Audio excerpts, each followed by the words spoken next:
Don't You forget, think he wants this peace? is a. You think Vladimir Putin wants peace? I don't trust you. I don't trust a lot of people. I don't trust you. Look at you. You come in all shooting for bear. You're so happy to do the interview. I am and happy. then you start hitting me with fake questions. This reporter thought he came prepared until Trump showed him who's actually running the room. You guys got to check this video out. Okay, let's move on to immigration. And as you said, it is an undeniable fact that illegal crossings at the southern border have plummeted, a staggering decline. But there are questions about your methods. And so I want to ask About my message? Methods, about your methods, how you're They accomplishing seem to this. work. Do you acknowledge that under our law, every single person who gets deported gets a hearing first to make their case? Well, are we talking about people that are citizens of our country or not? No, you're not deporting citizens at this point. Well, let me ask you, did they get hearings when Biden allowed 21 million, because I think the number's 20 million people to flow into our country? You had 21 million people that came into our country through a stupid open border, and they were prisoners, and they were people that you don't want in many cases in our country, right? They came from all over the world. They came from the Congo. They came from South. They came from all over the world. We're talking about some of the roughest countries in the world. They had here, including terrorists, by the way. Now, but did we give them a hearing when they came in? Well, the law requires that every single person who is going to be deported gets a hearing first. Well, do you acknowledge that? I'll have to ask the lawyers about that. All I can say is this. If you're going to have 21 million people, and if we have to get a lot of them out because they're criminals, we're going to have to act fast. We can't. Do you think we can give 21 million trials? Let's say each trial takes 2 weeks. Is that what you want us to do? The law give is the 21 law, million? sir. The law is the law, and you're the law sworn doesn't to say anything uphold it. about trials. No, not trials, hearings. I said These hearings. people came in, they're not citizens. They came in illegally. They came into our country illegally. And we have to get them out. There's a legal process for that. I can't, sure, and we follow the legal process. I can't have a trial, a major trial for every person that came in illegally. We have thousands of murderers that came in. They're going to murder people. They already have murdered people in our country. Right, so we have to get them out, and we have to get them out fast. Really bad guys, but in our So I like Trump saying, I don't think the problem in like a few more months is going to be the people from the outside. The problem is not going to be the people from the outside. It's the people like him that's inside the country that claim to report, but they're reporting false and fake lies and fake headlines. That's all they chase. They've been looking for a headline for the longest on Trump, and he's very blunt on his stance on the border. And that's why a lot of people still love Trump. That's why a lot of people are still going to stick there. And Trump's first 100 days, his ratings are at all-time low. Millions of people voted for Trump. They know how he works. First, he shows you and tells you what he's going to do, and then he does it. But people want to snap finger and it's done. That's not how it works, man. Let's keep going. country, even bad guys get due process, right? If people come into our country illegally, there's a different standard. These are illegal. They came in illegally. But they get due process. Well, they get a process where we have to get them out. Yeah. Okay, let's talk about the Venezuelans. They get whatever my lawyers say. Right. All right, let's talk about the Venezuelans. You deported more than 200 Venezuelans to that prison in El Salvador. You say they're violent, they're gang members, they're terrorists. Many of them don't have a criminal record at all. Well, but I want to. I'm not so sure about that. If you take a look, I want to read you something. Excuse me. When you look at those people, they were violent people. They were violent people. But many of them don't have a criminal record at this point. I don't, I want that's to read what you something. say. Well, it's based on their lawyer, what their lawyers have said. Okay. Joe Rogan said this. Joe Rogan, one of the leading podcasters, Trump supporter, about the deportation of Venezuelans. He said, quote, rounding up gang members and shipping them to El Salvador with no due process, he said it was dangerous, and added, quote, we got to be careful that we don't become monsters while we're fighting monsters. Is Joe Rogan right? Oh, I agree with that 100%. Yeah, we want to be careful, and we are careful. We're doing something that has to be done. We have a country that's very sick. Joe Biden, and it's not him because I don't even think he knew what the hell was happening, but the people around. Even when he agrees with Rogan, he shows you that he's still in control. You know, that's not manipulating you or anything. That's not damage control. He's being blunt. He's showing you exactly who's in control. We're doing it my way. We need these people out of here. So yeah, we're being careful, but we still need these people out of here, guys. That just shows you every time. That's leadership. That's literally leadership. Let's keep going, guys. Him are vicious people, and what they've done to the country is unbelievable. They've allowed 21 million people to pour into our country. Many of these people are criminals. They've allowed you mentioned Venezuela, the jails of Venezuela to be emptied into the United States. Do you know Venezuela crime is way down? Way, way down. You know why? Because their criminals are now living happily in the United States of America, and we're getting them out. And I was elected to get them out, and we're getting them out. Under the law. And we're getting them out fast, and we're getting them out legally. Now, in some cases, we have judges. In some cases, they're radical left judges. What happened the other day where a judge was protecting a criminal was horrible. And I think she's got big problems, frankly. And there are a couple of them like that. I want to talk about one Wait man. a minute. Yep. We have to be treated fairly by judges. And we're not being treated fairly by all judges. Oh, that's a subject. So you're saying that you don't like some of the rulings, some of the court orders? I think the rulings will be overturned, yeah. All right. Well, let me ask you about one man and one court order. Kilmar Abrego Garcia. He's the Salvadoran man who crossed into this country illegally, but who is under a protective order that he not be sent back to El Salvador. Your government sent him back to El Salvador and acknowledged in court that was a mistake.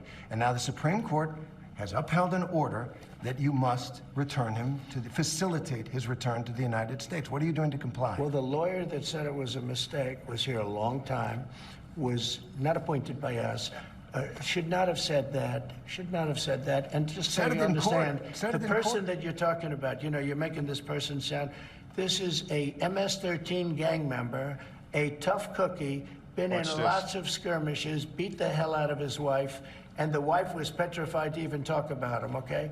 This is not an innocent, wonderful gentleman from Maryland. I'm not saying he's a good guy. It's about the rule of law. The order from the Supreme Court stands, sir. He came into our country illegally. You could get him back. There's a phone on this desk. I could. You could pick it up, and with all the power of the presidency, you could call up the president of El Salvador and say, send him back right now. And if he were the gentleman that you say he is, I would do that. But the court has ordered you to facilitate that.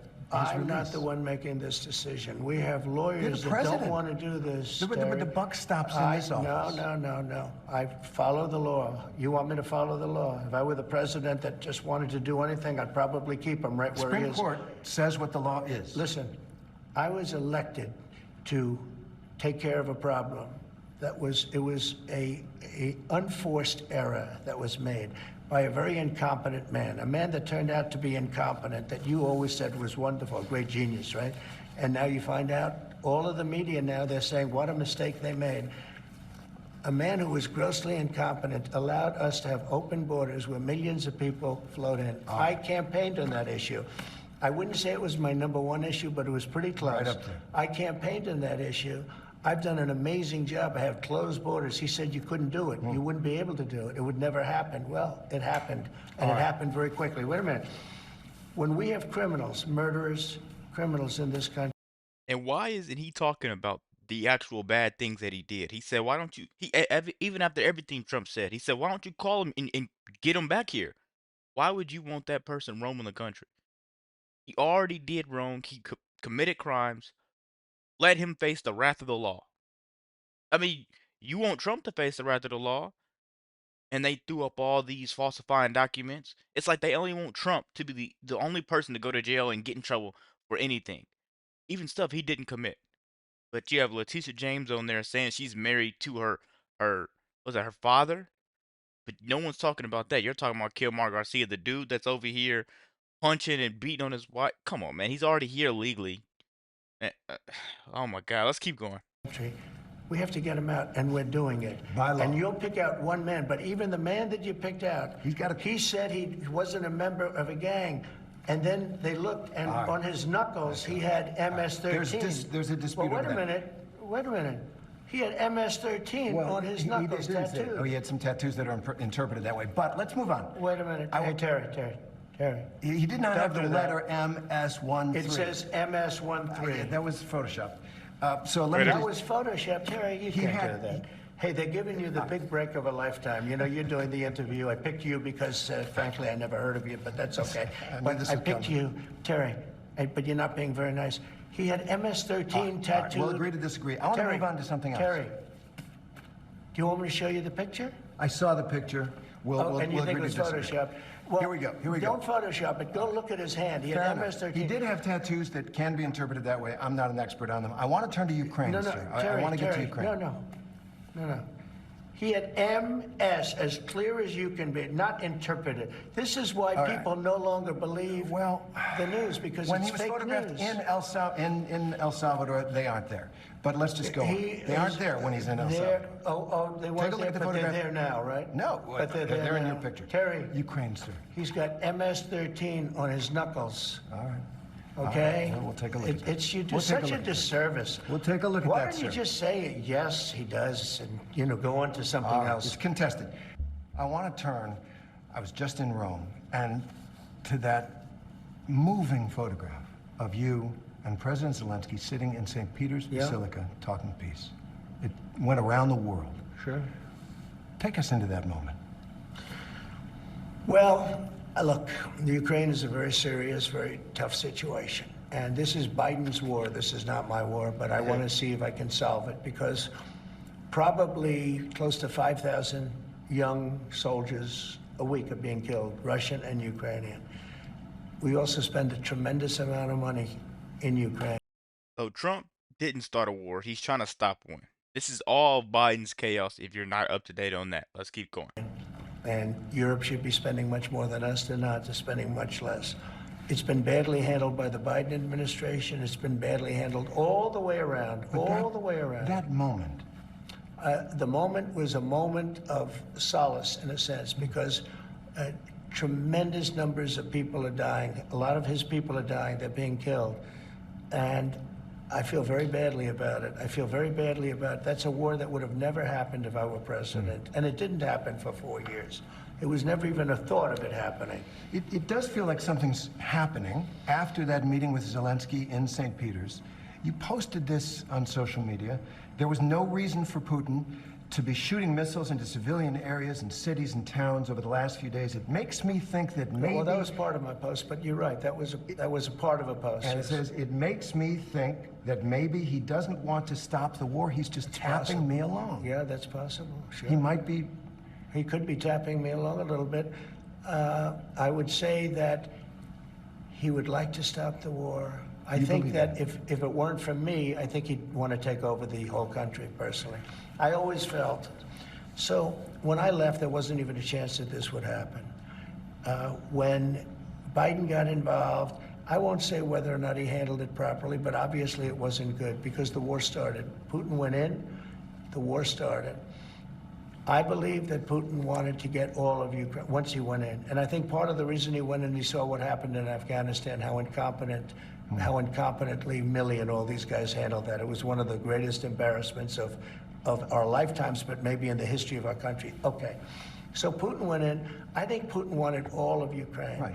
I think if I didn't win the election, he would have gotten all of Ukraine. I think he would have taken all of Ukraine. I think his first choice, never with me, he would have never gone in. With this group of losers, he went in, he saw what happened in Afghanistan. He said, wow, this is my chance.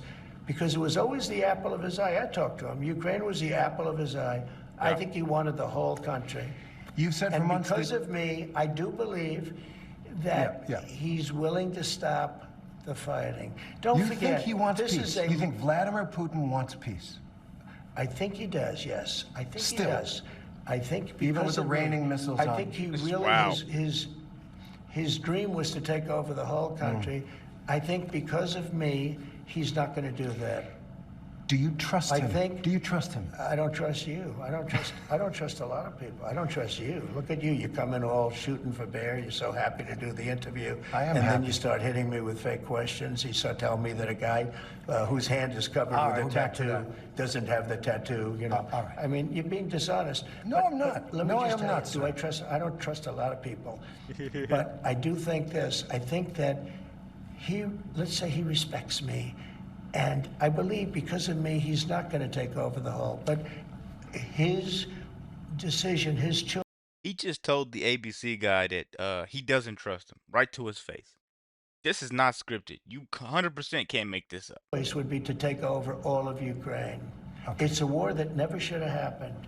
It did happen because of incompetent people. Last question on this. But it never should have happened. If there's no peace deal, will the U.S. cut off military aid to Ukraine? I don't want to tell you that. I'm not going to tell you whether or That not I would sounds- or not. I want to leave that as a big fat secret because I don't want to ruin a negotiation. But I'd be worried I if will I tell were you, I Ukrainian. was not happy when I saw Putin shooting missiles into a few towns and cities, and that was not something that I like seeing, and I thought it was inappropriate.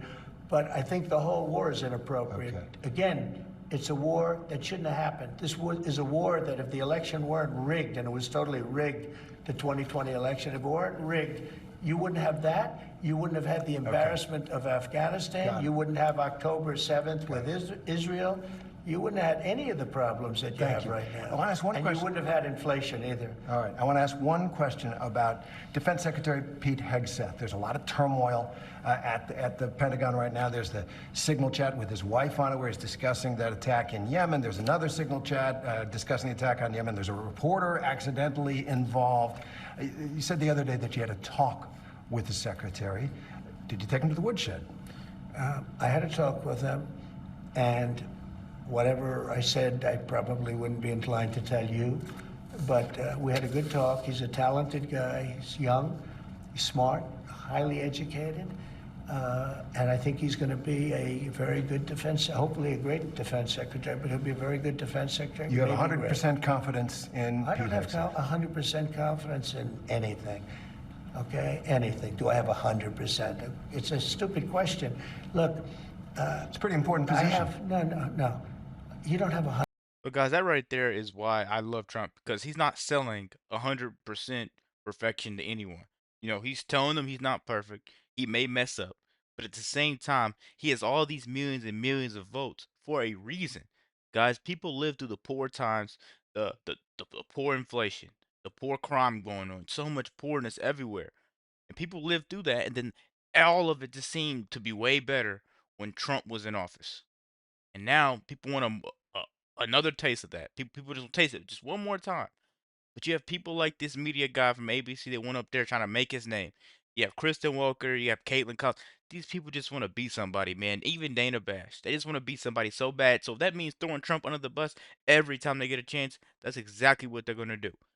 Let me know what you guys think about this quick video. Be sure to like, comment, subscribe if you're new. And as always, let me know what you react to. We're out.